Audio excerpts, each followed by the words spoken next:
আসসালামু আলাইকুম। সবাই কেমন আছেন? আশা করি সবাই ভালো আছেন। আজ আপনাদের জন্য নিয়ে এসেছি গল্পের অন্তিম পর্ব। আশা করি গল্পটি আপনাদের ভালো লাগবে। তাহলে চলুন শুরু করা যাক। আজ হঠাৎ এতটা চেঞ্জ কিভাবে? আমি কাপড় চেঞ্জ করে নিচে গিয়ে ওদের সাথে বসলাম। আমি গিয়ে বসতেই হিমু হঠাৎ উঠে এসে আমার পাশে বসতে গিয়ে আমার কোলে বসে পড়ে। এটা দেখে আমার সাথে সাথে ওরাও অবাক হয়ে যায়। আমি তো লজ্জায় মাথা নিচু করে আছি। এটা কি হলো? হিমু তৎক্ষণাৎ আমার কোল থেকে উঠে পাশে বসে। হিমু বলে, সরি, আসলে আমি খেয়াল করিনি। এদিকে ওর বান্ধবীরা সবাই মিটিমিটি হাসছে ওর কাণ্ড দেখে। আমি কি বলবো সেটাই বুঝতে পারছি না। হিমু লজ্জায় মাথা নিচু করে আছে। এমনটা হবে সেও ভাবতে পারেনি। আমি পরিবেশটা হালকা করার জন্য প্রথমে কথা বললাম, তা আপনাদের পড়াশোনা কেমন চলছে? রোকসানা বলে, আলহামদুলিল্লাহ ভালোই চলছে। তারপর এভাবে আরো কিছুক্ষণ কথা বললাম। দেখতে দেখতে রাত 7টা বেজে গেল। আনিতা বলে, রাত হয়ে গেছে, আমরা এখন আসি। হিমু বলার আগে আমি বললাম, রাত হয়েছে তাতে কি হয়েছে, আজ বরং আপনারা এখানে থেকে যান। রোকসানা বলে, না ভাইয়া, এমনিতে অনেক রাত হয়ে গেছে, মা বাবা চিন্তা করবে, অন্য একদিন না হয় এসে থাকবো। আমি বললাম, জোর করবো না, চলুন আপনাদেরকে পৌঁছে দিয়ে আসি। দিয়া বলে, সত্যি ভাইয়া আপনি দিয়ে আসবেন? তাহলে তো ভালোই হয়। এটা শুনে হিমুর হিংসে হলো, কারণ দিয়া আমাকে পছন্দ করে, সেটা সে নিজের মুখেই বলেছে। হঠাৎ হিমু উঠে বলে, আমিও যাব, মানে ওদেরকে ড্রপ করতে। আজ হিমুর কি হয়েছে? ও এমন করছে কেন? আমি কিছু বললাম না।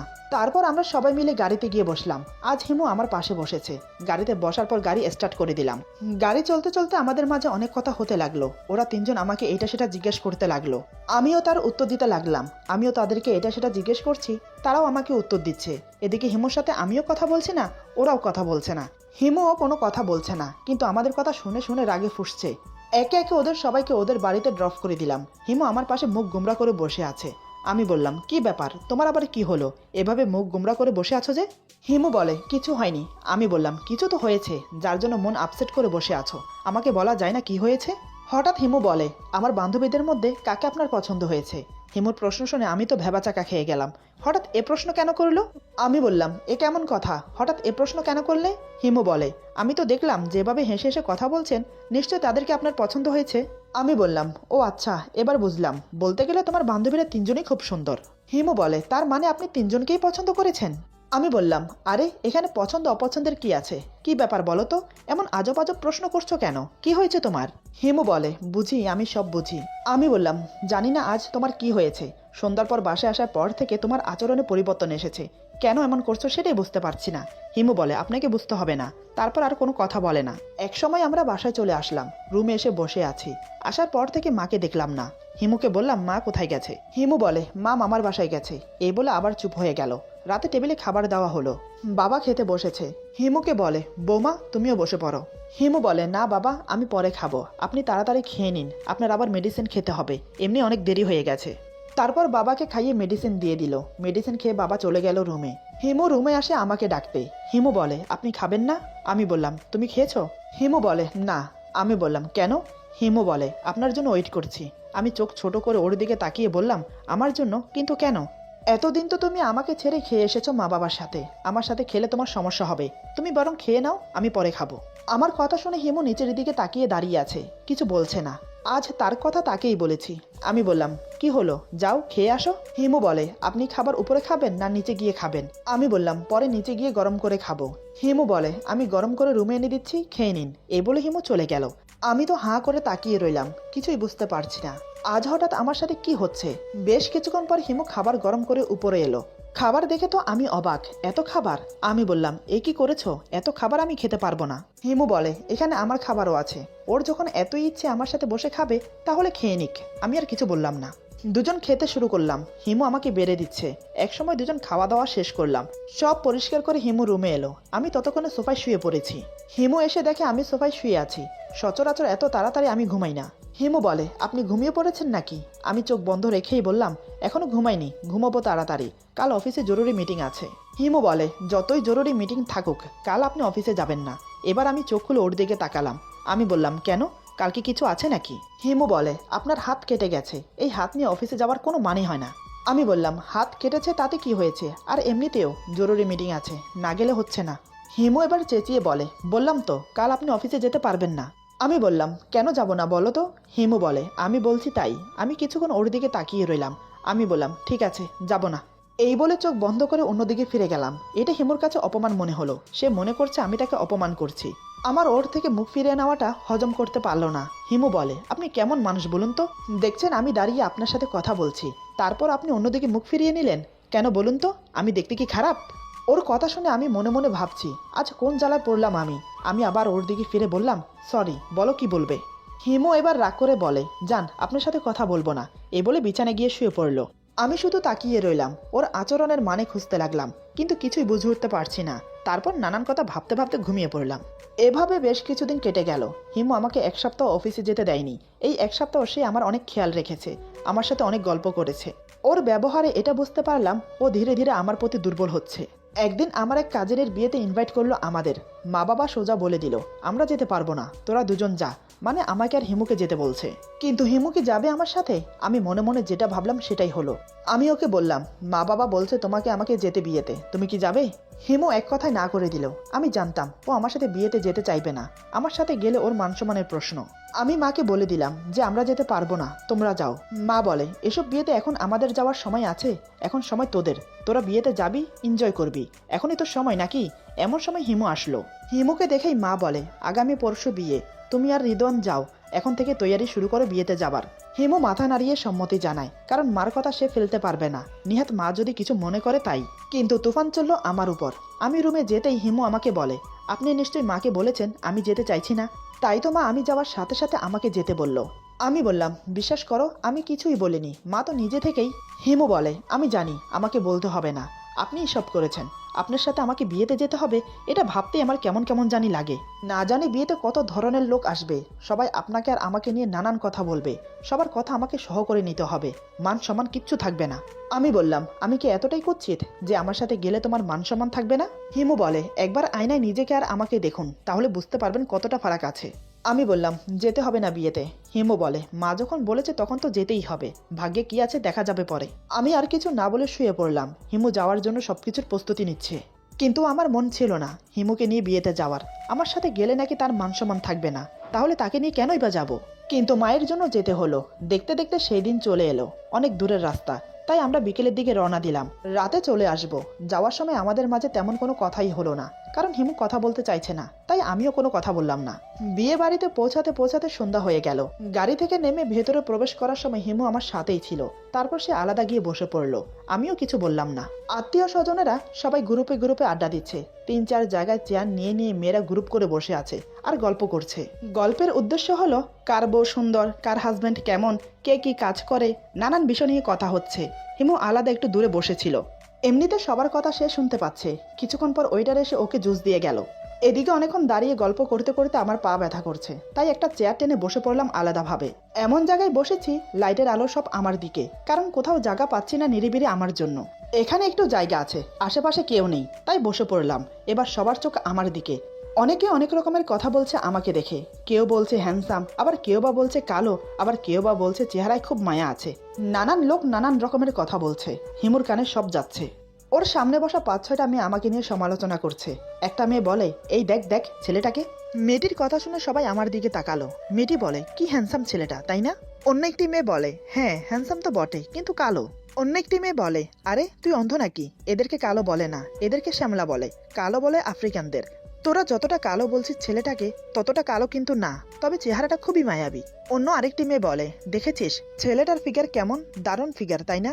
যেমন হ্যান্ডসাম তেমন চেহারাটা মায়াবী, তেমন তার ফিগার, সব মিলিয়ে পারফেক্ট, শুধু গায়ের রংটা শ্যামলা, তারপরও ছেলেটাকে বেশ লাগছে। অন্য একটি মেয়ে বলে, হ্যাঁ রে, ছেলেটা সিঙ্গেল না বিবাহিত? অন্য একটি মেয়ে বলে, সেটা কিভাবে বলবো, ছেলেটা আসছে পর্যন্ত তো একাই দেখলাম, কোনো মেয়ে বা কাউকে দেখিনি তার সাথে, আমার মনে হয় সিঙ্গেল। আরেকজন বলে, একটা কাজ করি চল, ছেলেটার সাথে গিয়ে কথা বলি, তাহলে জানতে পারবো সবকিছু। এই বলে মেয়েগুলো উঠে আসছে আমার দিকে। এতক্ষণ হিমু চুপচাপ বসে সব কথা শুনছিল। যখন দেখলো মেয়েগুলো আমার সাথে কথা বলতে চাচ্ছে, তখন সে ওয়েটারকে ডেকে বলে, এই যে ভাইয়া শুনুন। ওয়েটার এসে বলে, জি ম্যাডাম, কিছু কি লাগবে? হিমু আমাকে দেখিয়ে বলে, ওই যে ওই লোকটাকে দেখছেন না, ওনাকে গিয়ে বলুন আমি ডাকছি। ওয়েটার আমার কাছে আসার আগে মেয়েগুলো আমার কাছে চলে আসে। একটা মেয়ে বলে, হাই হ্যান্ডসাম। আমি তো আহাম্মকের মতো তাকিয়ে রইলাম, এখানে হ্যান্ডসাম কাকে দেখছে? আমি যখন চারিপাশে তাকাচ্ছি, তখন মেয়েটি আবার বলে, এই যে আপনাকেই বলছি। মেয়েটির কথা শুনে আমি দাঁড়িয়ে পড়লাম। আমি কিছু বলতে যাব, তার আগে ওয়েটার এসে আমাকে বলে, স্যার ওই যে ওই ম্যাডাম আপনাকে ডাকছে। ওয়েটারের কথা মতো আমি হিমুর দিকে তাকালাম। দেখি হিমু রাগিত দৃষ্টি নিয়ে আমার দিকে তাকিয়ে আছে। আমি মেয়েগুলোকে বললাম, এক্সকিউজ মি, এই বলে সাইড কাটিয়ে হাতে জুস নিয়ে চলে এলাম। মেয়েগুলো আমার চলে যাওয়ার দিকে তাকিয়ে রইল। আমি হিমুর সামনে গিয়ে দাঁড়িয়ে বললাম, তুমি আমাকে ডেকেছো? তোমার কি কিছু লাগবে? হিমু আমার কথার উত্তর না দিয়ে মেয়েগুলোর দিকে তাকিয়ে আছে। মেয়েগুলো হিমুর দিকে তাকিয়ে আছে। হঠাৎ হিমু মেয়েগুলোকে দেখিয়ে আমার হাতে থাকা জুসটা নিয়ে খেতে লাগলো। আমি তো অবাক, কারণ এই জুসটা আমার এঁঠো করা, মানে আমি এই জুসের অর্ধেক খেয়েছি। আমি বললাম, আরে কি করছো? ওটা তো আমার। ততক্ষণে হিমু চুমুক দেওয়া শুরু করে দিয়েছে। আমি তো আশ্চর্য হয়ে তাকিয়ে আছি। পরে যদি জানতে পারে এটা আমার এঁঠো ছিল, তখন না জানি কি করবে। মেয়েগুলো অবাক হয়ে তাকিয়ে আছে। আমি তখনও দাঁড়িয়ে আছি হিমুর দিকে তাকিয়ে। আমাকে দাঁড়িয়ে থাকতে দেখে হিমু বলে, কি ব্যাপার, আপনি এভাবে দাঁড়িয়ে আছেন কেন? বসুন। আমি কিছু না বলে চুপচাপ বসে পড়লাম। মেয়েগুলো তখনও সেখানে দাঁড়িয়ে আমার দিকেই তাকিয়ে আছে। এটা যেন হিমুর সহ হচ্ছে না। হিমু বুঝতে পারলো এখানে যতক্ষণ থাকবে ততক্ষণ মেয়েগুলো আমাকে ঘুরবে। তার চেয়ে ভালো কোনো একটা অজুহাত দিয়ে এখান থেকে চলে যাওয়া। কিভাবে যাবে, কি বলবে সেটাই বুঝতে পারছে না। হঠাৎ ওর মাথায় একটা কুবুদ্ধি এলো। আমাকে এবং মেয়েগুলোকে অবাক করে দিয়ে হিমু উঠে দাঁড়াতে গিয়ে পড়ে গেল মাটিতে। আমি দেখে তৎক্ষণাৎ ওকে হাত বাড়িয়ে দিলাম। হিমু আমার হাত ধরে উঠতে চেষ্টা করলো, কিন্তু পারলো না। সে বলে, পাটা মনে হয় মচকে গেছে, এখন আমি উঠবো কিভাবে? আমি বললাম, তাহলে এখন কি করা যায়? হিমু বলে, আমার এখানে থাকতে ইচ্ছে করছে না, বাসায় যাব, আমাকে কোলে করে গাড়িতে নিয়ে চলুন। ওর কথা শুনে আমি চোখ বড় বড় করে ওর দিকে তাকিয়ে বললাম, কি, আমি কোলে করে নিয়ে যাব? হিমু এবার চেঁচিয়ে বলে, আপনি আমার কে হন? আমি বললাম, ইয়ে মানে। হিমু বলে, কি ইয়ে মানে করছেন? আচ্ছা ওটা বাদ দিন, আমি আপনার কি হই? আমি বললাম, আমার স্ত্রী। হিমু বলে, গলায় জোরে নেই? জোরে বলতে পারেন না? এবার আমি একটু জোরেই বললাম, এখানে জোরে বলার কি আছে, তুমি আমার স্ত্রী। হিমু বলে, তাহলে আমাকে কোলে করে গাড়িতে নিয়ে যান, আমার পায়ে ব্যথা করছে, তাড়াতাড়ি উঠান আমাকে। আমি ওকে কোলে তুলে নিলাম। হিমু আমার গলা জড়িয়ে ধরেছে। এদিকে হিমুকে নিয়ে যেতেই মেয়েরা সমালোচনা করছে। তারা সবাই অবাক হয়ে তাকিয়ে রইল। আসলে মেয়েরা স্বামীর ভাগ কাউকে দিতে চায় না, স্বামী যেমন কুচিত হোক না কেন। আমি হিমুকে নিয়ে গাড়ির সামনে যেতেই হিমু বলে, আমাকে নিচে নামান। আমি বললাম, তোমার পায়ে না ব্যথা? হিমু বলে, এত কথা বলছেন কেন? বলছি নিচে নামাতে। আমি ওকে নামিয়ে দিয়ে বললাম, আস্তে, আমাকে ধরে দাঁড়াও, নয়তো আবার পড়ে যাবে। হিমু বলে, আমি কি ছোট বাচ্চা নাকি যে পড়ে যাব? এ বলে সোজা হয়ে দাঁড়িয়ে শাড়ি ঠিক করতে লাগলো। তারপর আমাকে অবাক করে দিয়ে গাড়ির দরজা খুলে সামনে বসে পড়লো। কি সুন্দরভাবে হেঁটে গিয়ে বসে পড়লো গাড়িতে। আমি অবাক হয়ে বললাম, তোমার না পায়ে ব্যথা? একটু আগে না পা মুচকে পড়ে গেলে? হিমু বলে, না, আমার কোনো পায়ে ব্যথা নেই, এবার আসুন গাড়িতে উঠুন। তারপর মুচকি এসে বলে, ভালোই জব্দ করা গেছে, অন্যের বরের সাথে কথা বলার শখ একদম মিটিয়ে দিয়েছি। আমি জায়গাতেই বোকা বনে গেলাম, সেখানে দাঁড়িয়ে ওর দিকে তাকিয়ে রইলাম। হিমু বলে, অমন করে তাকিয়ে কি দেখছেন, আসুন গাড়িতে বসুন। আমি আর কিছু না বলে গাড়িতে গিয়ে বসলাম। ব্যাপারটা কি হলো কিছুই জানি না। গাড়িতে বসে গাড়ি স্টার্ট করে দিলাম। ধীরে ধীরে গাড়ির গতি বাড়তে লাগলো। প্রায় 15-20 মিনিট গাড়ি চালানোর পর আমি বললাম, একটা কথা বলার ছিল। হিমু বলে, কি কথা বলুন। আমি বললাম, তুমি আমার হাত থেকে যে জুসটা খেয়েছো সেটা আমার এঁঠো ছিল, মানে আমি তার থেকে অর্ধেক খেয়েছি। দেখো, আমি তোমাকে বলতে চেয়েছিলাম, কিন্তু তার আগেই তুমি খেয়ে ফেললে। হঠাৎ কেন এমন করলে সেটাই বুঝতে পারলাম না। আমি জানি আমার স্পর্শ তোমার ঘৃণা লাগে। এখন আমার এঁঠো খেয়ে নিশ্চয়ই তোমার খারাপ লাগছে, নিশ্চয়ই তোমার বমি আসছে। কোনো সমস্যা নেই, আমি গাড়ি থামাচ্ছি, বমি করে নাও, পারলে আমাকে ক্ষমা করে দিও। আজ তোমাকে স্পর্শ করেছি, ঘরে গিয়ে ভালো করে গোসল করে নিও। আমার কথা শুনে হিমু নিচের দিকে তাকিয়ে আছে, কোনো কথা বলছে না। আমি আরো কিছু দূর এসে নির্জন একটা জায়গা দেখে গাড়ি থামালাম। গাড়ি থেকে নেমে ওর পাশের দরজা খুলে দিলাম। আমি বললাম, এখানে নেমে পড়ো, কেউ কোথাও নেই, সমস্যা হবে না। আমি গাড়ির ডিকি থেকে পানি বের করছি। এই বলে আমি পানি নিয়ে আসলাম গাড়ির ডিকি থেকে। এসে দেখি হিমু তখনও বসে আছে। আমি বললাম, কি হলো, নামো, এই নাও পানি। এই বলে পানির বটল এগিয়ে দিলাম। এবার হিমু আমার দিকে তাকালো চোখ তুলে। ওর চোখ দেখে তো আমি ভয় পেয়ে গেলাম। চোখ দুটো লাল হয়ে গেছে কান্না করতে করতে। কখন থেকে কান্না করছে কে জানে, পাশে বসে থাকা সত্ত্বেও একটুও টের পেলাম না। আমি বললাম, এই তুমি কান্না করছো কেন? প্লিজ কান্না বন্ধ করো, দেখো আমি জেনে বুঝে কিচ্ছু করিনি, সরি। আমাকে অবাক করে দিয়ে হিমু আমার বুকে মাথা ঠেকিয়ে আমার টি শার্ট খামচে ধরে জোরে কান্না করে দেয়। আমি পাথর হয়ে গেলাম ওর কান্না দেখে। কেন কান্না করছে সেটাই বুঝতে পারছি না। আমি একটু সাহস নিয়ে ওর মাথায় হাত রাখলাম। আমি বললাম, হিমু কি হয়েছে, তুমি কান্না করছো কেন? আমি কি কোনো অন্যায় করেছি? প্লিজ কান্না বন্ধ করে একটু কথা বলো, বলো তোমার কি হয়েছে। হিমু কান্না করতে করতে বলে, আই এম সরি, আমার ভুল হয়েছে, আমাকে ক্ষমা করে দিন। আমি বললাম, আরে কি হয়েছে, কিসের জন্য ক্ষমা চাইছো সেটা তো বলবে। আমার জানা মতে তুমি তো কোনো অন্যায় করোনি, তাহলে? হিমু সোজা হয়ে বসে চোখের পানি মুছতে মুছতে বলে, আমি আসলে ও হিসকির জন্য কথাই বলতে পারছে না। আমি বললাম, এখন আর কিছু বলতে হবে না, পরে সব শুনবো, এখন শান্ত হয়ে বসো, কান্না বন্ধ করো। হঠাৎ আমার কিছু একটা মনে আসতেই আমি বললাম, এই তোমার খিদে পাইনি তো, নাকি খিদে পেয়েছে বলে কান্না করছো? হিমু আমার দিকে তাকিয়ে আছে আমার কথা শুনে। আমি চারিপাশে দেখতে লাগলাম কোথাও কোনো রেস্তোরাঁ আছে কিনা। না, রেস্তোরাঁ তো দূরের কথা, আশেপাশে কোনো ঘরবাড়িও নেই।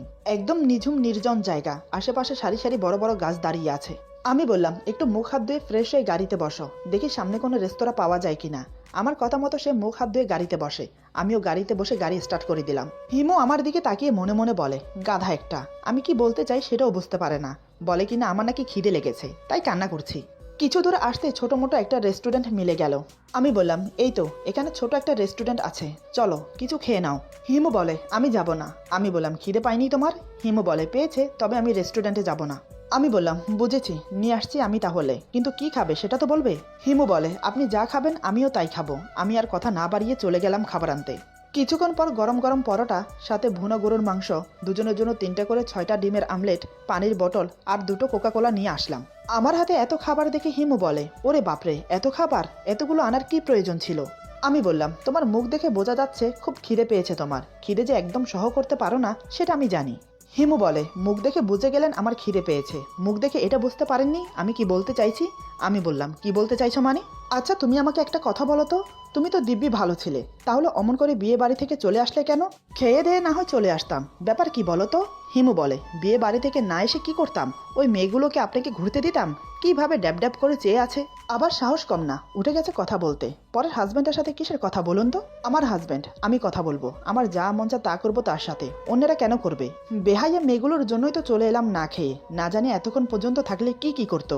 আর আপনি কি সুন্দর উঠে দাঁড়িয়েছেন মেয়েগুলোর সাথে কথা বলতে, লজ্জা করে না বউ থাকতে অন্য মেয়েদের সাথে কথা বলতে? আমি তো হাত থেকে পরোটা রেখে ওর দিকে তাকিয়ে রইলাম হাঁ করে। এদিকে আমাকে স্বামী হিসেবে মানেও না, অন্যদিকে কারোর সাথে কথাও বলতে দেয় না। আচ্ছা মেয়েটা চাই কি? আমি বললাম, আমার সাথে কেউ কথা বললে তোমার সমস্যা কি? তুমি তো আমাকে স্বামী হিসাবে মানো না, আর এমনিতেও অন্য মেয়েরা আমার সাথে কথা বলতেই পারে, এতে মাইন্ড করার কি আছে? এবার হিমু আমার কথায় খুব রেগে যায়। ওর হাতে থাকা পরোটার টুকরো আমার মুখে গুজি দিয়ে বলে, একদম মেরে ফেলবো নেক্সট টাইম কোনো মেয়ের সাথে কথা বললে। আমি তো পরোটার টুকরো মুখে নিয়ে হাঁ করে আছি, ও হঠাৎ এমন রিয়াক্ট করছে কেন? এদিকে হিমু রাগ করে আর খাবার খাচ্ছে না, সে কান্না করছে। এখানে কান্না করারই বা কি আছে সেটাই বুঝতে পারছি না। আমি বললাম, আহা কান্না করছো কেন? আচ্ছা সরি সরি, আমি কারোর সাথে কথা বলবো না, এবার অন্তত কান্না বন্ধ করো, খাবারটা খেয়ে নাও, ঠান্ডা হয়ে যাচ্ছে। হিমু কান্না করতে করতে বলে, আমি খাবো না, আপনার খাবার আপনি খান। এই বলে সে কান্না করেই যাচ্ছে। অনেকবার চেষ্টা করেও কান্না থামাতে পারলাম না। খাবারটা আমি আবার প্যাক করে রেখে দিলাম। ও খাচ্ছে না দেখে আমি আর খেলাম না। আমি আর ওকে কিছু না বলে গাড়ি চালাতে লাগলাম। হিমু কান্না করতে করতে ঘুমিয়ে পড়লো। এতটাই কান্না করেছে যে ঘুমের মাঝেও হিঁচকে দিচ্ছে। আমি গাড়ি চালাতে চালাতে ওকে দেখছি। এই প্রথম ওর ঘুমন্ত চেহারা দেখলাম, কি মায়াবী লাগছে, দেখে মন প্রাণ জুড়িয়ে গেল। দেখতে দেখতে একসময় বাড়িতে পৌঁছে গেলাম। রাত তখন আনুমানিক 12টা বাজে। বাড়ির সবাই এতক্ষণে খেয়ে দিয়ে ঘুমিয়ে পড়েছে। হিমুর দিকে তাকিয়ে দেখি হিমু এখনো ঘুমোচ্ছে। ইচ্ছে হলো না ডাকতে, তাই কোলে তুলে নিলাম। কোলে তুলে নিতেই সে জেগে উঠে আমার দিকে তাকায়, আমার চোখে চোখ রেখে গলা জড়িয়ে ধরে। ওর মুখ একদম আমার মুখের সামনে, একে অপরের নেশার দুজনেই অনুভব করতে পারছি। সে আবার চোখ বন্ধ করে আমার বুকে মাথা এলিয়ে দেয়। আমি ওকে কোলে করে রুমে নিয়ে গিয়ে বিছানায় শুয়ে দিলাম, কিন্তু হিমু আমার গলা জড়িয়ে আছে। আমি ওর দুই সাইডে হাতে ভর দিয়ে ওর মুখোমুখি ঝুঁকে আছি। হিমু আমার দিকে তাকিয়ে আছে। আমি খুব নরম সুরে বললাম, কি ব্যাপার, কিছু বলবে? হিমু ফ্যাল ফ্যাল করে তাকিয়ে আছে। আমি বললাম, উঠে ফ্রেশ হয়ে নাও। এবার সে দুই দিকে মাথা নাড়ে, মানে সে ফ্রেশ হতে যাবে না। আমি বললাম, ঠিক আছে, তাহলে আমাকে ফ্রেশ হতে দাও। এবারও সে দুই দিকে মাথা নাড়ে, মানে আমাকেও ফ্রেশ হতে দেবে না। আমি বললাম, ঠিক আছে, ফ্রেশ হব না, কিন্তু ঘুমাতে তো যেতে পারি। এবারও সে দুই দিকে মাথা নাড়ে, মানে আমাকে ঘুমাতেও দেবে না। আমি বললাম, তাহলে কি করব? এবার আর কোনো কথা বলে না। আমি সেভাবেই ঝুঁকে আছি। আমি বললাম, আমাকে ছাড়ো। হিমু এবার আবার দুই দিকে মাথা নাড়ে, মানে সে আমাকে ছাড়বে না। এবার মনে হয় আমি কিছু আন্দাজ করতে পেরেছি ও কি চাইছে।